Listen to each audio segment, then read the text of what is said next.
Assalamualaikum Sobat Tirai Gaib. Salam jumpa di channel cerita horor.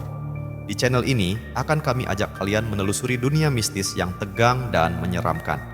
Silahkan subscribe, like, komen, dan share, serta nyalakan tombol loncengnya, supaya kalian tidak ketinggalan cerita terbaru dari channel kami.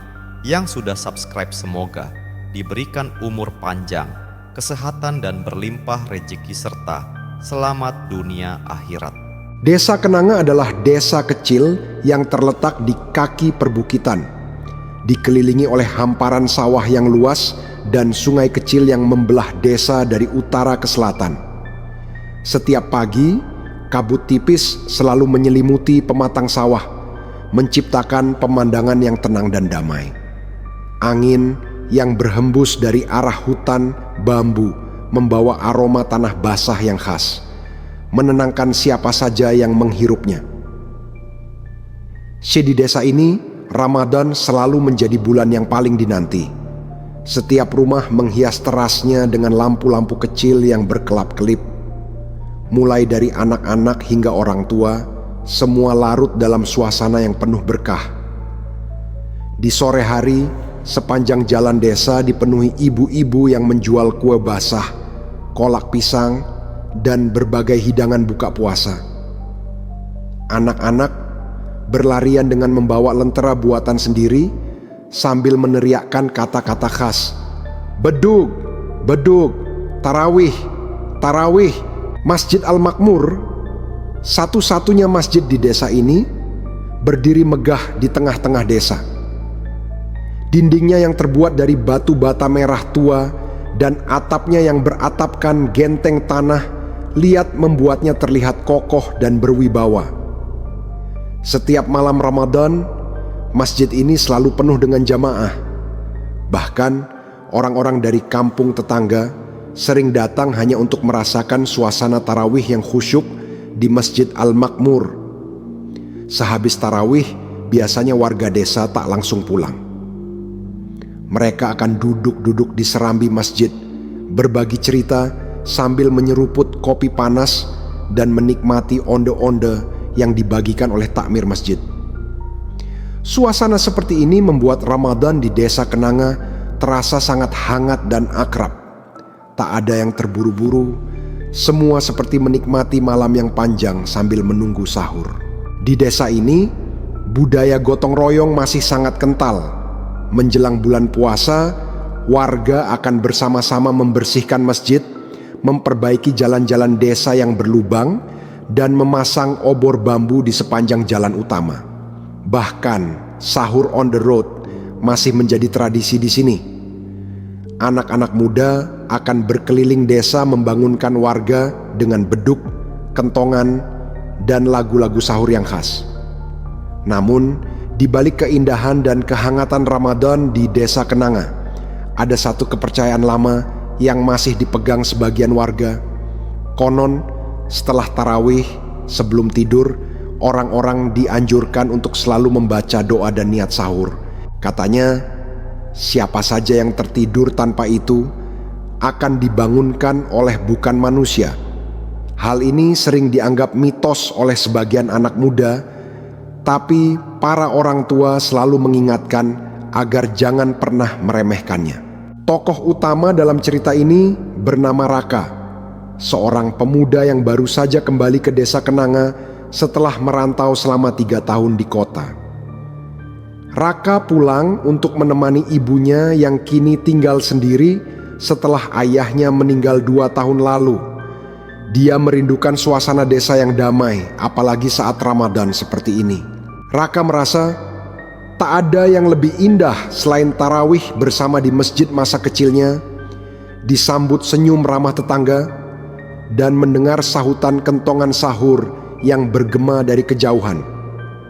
Namun, Raka juga tahu soal cerita lama yang sering dibisikkan oleh orang-orang tua di desa tentang larangan tidur lepas tarawih tanpa membaca niat dan doa sahur. Sayangnya, malam itu Raka yang kelelahan sepulang tarawih lupa dengan semua pesan tersebut. Malam itu langit di atas desa Kenanga tampak cerah. Bintang-bintang bersinar dengan indah, menyatu dengan kerlip lampu-lampu kecil di sepanjang jalan desa. Suasana selepas tarawih terasa hangat, dengan suara obrolan warga yang masih bertahan di teras masjid. Raka pulang ke rumahnya yang berada di ujung desa, dekat dengan area persawahan dan sedikit lebih jauh dari rumah-rumah tetangga. Ibunya sudah lebih dulu tidur, sementara Raka sempat duduk sejenak di ruang tamu, menikmati segelas teh hangat. Keheningan malam yang hanya ditemani suara jangkrik dan gemericik air dari sungai kecil membuatnya merasa tenang. Raka pun masuk ke kamar, merebahkan diri tanpa sempat membaca doa maupun niat sahur. Badannya terlalu lelah, pikirannya terlalu mengantuk. Beberapa jam berlalu. Raka terbangun tiba-tiba ketika jam dinding menunjukkan pukul 2 lebih sedikit. Dia tidak tahu apa yang membuatnya terbangun, tapi suasana kamar terasa berbeda. Udara terasa lebih dingin dari biasanya. Raka mendengar suara ketukan pelan dari arah pintu kamar. Tok, tok, tok. Raka mengira itu ibunya yang membangunkannya untuk sahur. Suaranya terdengar dari balik pintu, memanggil dengan pelan, "Raka, sahur, nak." Tanpa ragu, Raka bangun dan berjalan menuju pintu.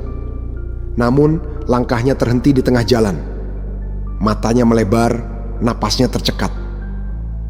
Dia baru ingat ibunya sejak sore tadi mengatakan akan menginap di rumah Tante Wati di kampung seberang karena ada acara keluarga. Seharusnya rumah hanya dihuni olehnya seorang.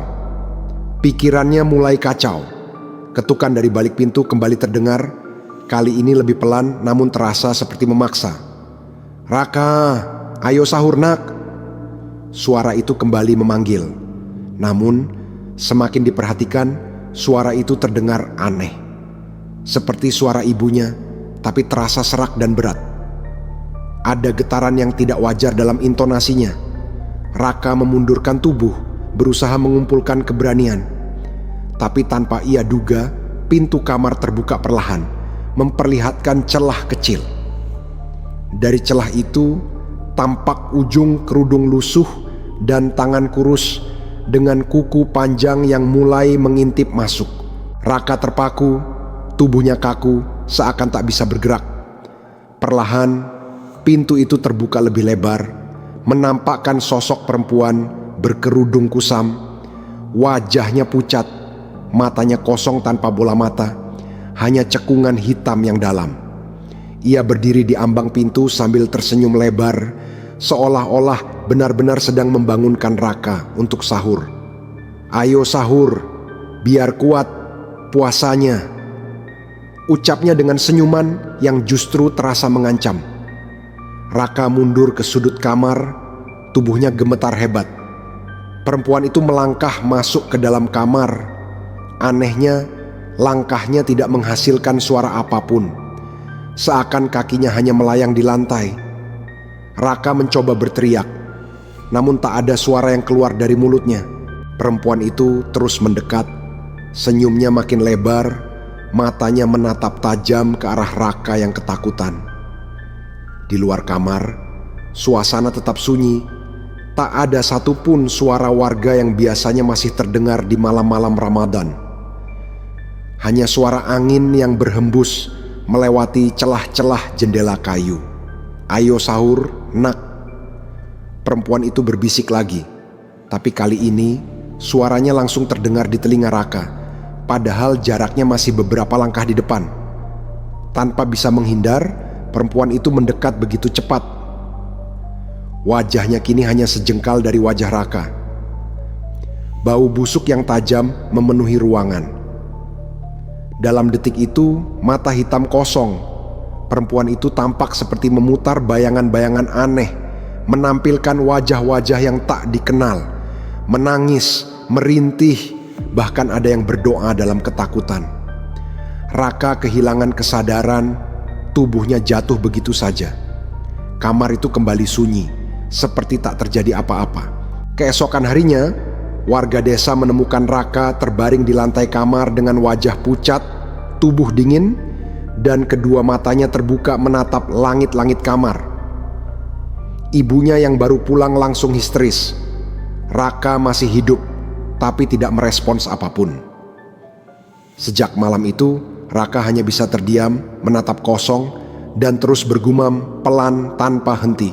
Sahur, sahur, sahur, sahur. Sejak malam itu, suasana desa Kenanga perlahan berubah. Warga mulai membicarakan keadaan Raka yang hanya bisa duduk mematung di depan rumah, menatap kosong ke arah jalan. Mulutnya terus komat-kamit mengulang kata yang sama, sahur, sahur, sahur. Membuat siapa saja yang mendengarnya merinding. Setiap malam, ibunya hanya bisa menangis, duduk di samping Raka yang sama sekali tak bereaksi meskipun dipanggil atau disentuh. Beberapa tetangga mencoba membantu dengan membacakan doa-doa, namun tidak membawa hasil. Bahkan beberapa warga yang berniat mendekati Raka di malam hari merasa seperti diawasi oleh sesuatu dari kegelapan yang lebih membuat bulu kuduk berdiri. Beberapa orang mulai mengaku melihat sosok perempuan berkerudung lusuh yang mondar-mandir di sekitar masjid dan sawah. Sosok itu hanya berdiri mematung di ujung jalan, mengamati rumah-rumah warga dengan mata kosongnya. Setiap ada yang melihatnya, esok harinya mereka jatuh sakit mendadak atau mengalami mimpi buruk yang sama, didatangi oleh perempuan yang memaksa mereka untuk sahur. Seiring berjalannya hari, suasana Ramadan yang biasanya hangat dan meriah di desa itu perlahan berubah menjadi dingin dan sunyi. Anak-anak tidak lagi bermain lentera selepas tarawih. Obrolan warga di serambi masjid menjadi singkat dan penuh kecemasan. Beberapa warga bahkan memilih untuk tarawih di rumah karena merasa tidak nyaman. Pak Haji Mahfud, sesepuh desa, mulai mencurigai bahwa ada sesuatu yang lama terlupakan telah bangkit kembali. Ia mengumpulkan para tetua desa dan mengingatkan tentang pesan orang-orang terdahulu. Konon, dahulu di desa Kenanga pernah ada kejadian serupa, saat seorang pemuda juga mengalami hal aneh karena tidur tanpa niat sahur. Pemuda itu hilang tanpa jejak dan hanya menyisakan suara kentongan sahur yang terus berbunyi tanpa henti setiap malam. Malam-malam berikutnya, suasana semakin mengerikan.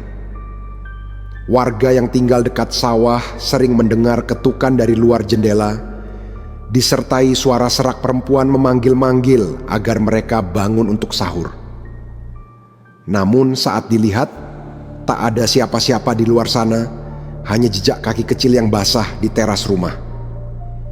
Ibu Raka yang mulai putus asa akhirnya memutuskan untuk membawa Raka ke rumah Pak Haji Mahfud. Tapi malam itu, saat hendak membawa Raka, suara kentongan sahur terdengar lebih awal dari biasanya. Suaranya berat, seperti dipukul oleh tangan yang bukan manusia. Kentongan itu berdentang pelan, namun gema suaranya terasa aneh, seolah-olah memanggil. Beberapa warga yang ikut membantu mengangkat tubuh Raka terkejut karena ketika tubuh Raka diangkat, ia tertawa pelan. Tawanya serak, matanya masih kosong, tapi bibirnya tersenyum lebar, seperti menertawakan semua orang yang ada di sana. Pak Haji Mahfud yang melihat kejadian itu langsung meminta agar semua orang berhenti. Ia memandang Raka dengan tatapan prihatin. "Anak ini sudah disentuh oleh yang gaib," ucapnya lirih. Malam itu warga berkumpul di rumah Pak Haji Mahfud untuk melakukan doa bersama. Namun saat tengah malam tiba, suara langkah kaki berlarian terdengar dari luar rumah.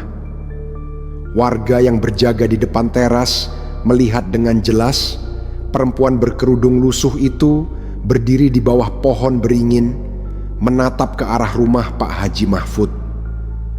Tatapan kosongnya seperti menusuk ke dalam jiwa, membuat beberapa orang spontan menangis ketakutan. Perempuan itu hanya berdiri, tak bergerak, namun seolah-olah menunggu sesuatu. Warga yang masih tersisa di dalam rumah mulai membaca ayat-ayat suci.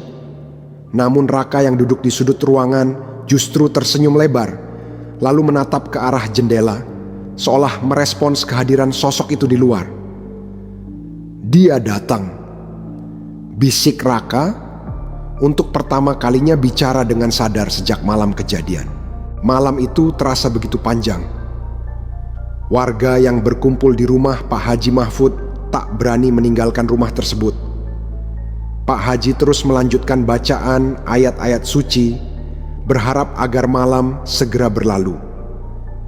Namun menjelang pukul 3 dini hari, suara kentongan kembali berdentang dari arah masjid. Suaranya jauh lebih keras dan berat, membuat lantai rumah bergetar. Lampu-lampu minyak kembali padam, meninggalkan hanya cahaya redup dari rajah di lantai. Tiba-tiba, dari luar jendela, terlihat sosok perempuan itu berdiri di bawah pohon beringin besar. Kali ini ia membawa sebuah lentera tua yang menyala redup. Sosok tersebut melangkah perlahan ke arah rumah Pak Haji, dan setiap langkahnya membuat bumi seolah bergetar. Pak Haji Mahfud memandang semua warga. "Kalian harus kuat, ini adalah ujian bagi kita." Perempuan itu akhirnya sampai di depan pintu, lalu masuk begitu saja tanpa membuka pintu, seolah-olah menembus kayu yang rapat. Ia langsung menatap Raka, lalu berbicara dengan suara yang menggema, "Waktunya sudah tiba." Raka yang sebelumnya terdiam, kini bangkit dan berjalan ke arah perempuan itu seperti orang yang kehilangan kendali. Ibunya mencoba menahan, namun tubuh Raka terlalu kuat. Pak Haji segera berdiri dan menghalangi langkah Raka. "Tidak, kau tidak berhak membawanya," teriak Pak Haji. Perempuan itu tersenyum tipis, lalu dari dalam lentera yang dibawanya muncullah asap hitam pekat yang mengisi seluruh ruangan. Warga berteriak ketakutan, beberapa bahkan jatuh pingsan. Dalam kepulan asap itu, tampak siluet Raka dan perempuan tersebut menghilang perlahan. Ketika asap menghilang, Raka tidak lagi terlihat di dalam rumah. Hanya tertinggal kain sarung dan baju koko miliknya yang tergeletak di lantai. Semua warga terdiam. Isak tangis ibu Raka pecah, sementara Pak Haji hanya mampu menunduk lemas. "Dia telah dibawa," ucapnya pelan. Beberapa hari setelah kejadian itu, Desa Kenanga kembali seperti biasa. Namun, setiap menjelang sahur, warga masih sering mendengar suara kentongan yang terdengar dari arah sawah, diiringi dengan suara lembut perempuan yang berkata, "Sahur, sahur."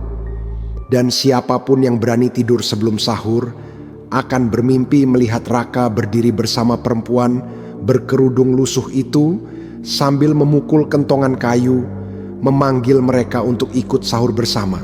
Terima kasih Sobat Tirai Gaib, jangan lupa subscribe, like, komen, dan share, serta nyalakan tombol loncengnya.